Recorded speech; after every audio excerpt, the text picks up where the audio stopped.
next point is one will never multiply. And I know we know that, but we love to talk about multiplication. We love to preach about multiplication and the Great Commission, and that's awesome. And God is about multiplication. But let me just tell you, one will never do that. We've got to connect with people and invest in people, especially if we're leading for the future. We've got to invest in the future. We've got to invest in people. 2 Timothy chapter 2, verse 2.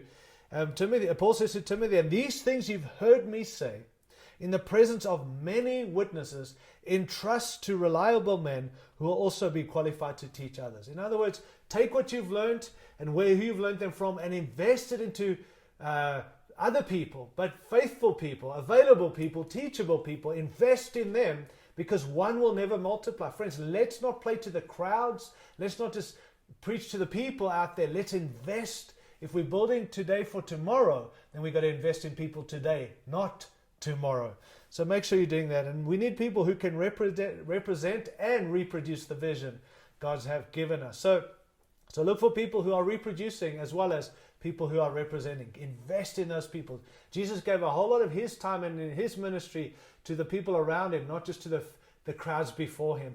And he knew that these disciples would run with the mission, and he gave 3.5 years investing in them as more than he did just playing to the crowds. And there's something in that. Why? Because he was thinking about tomorrow, the future.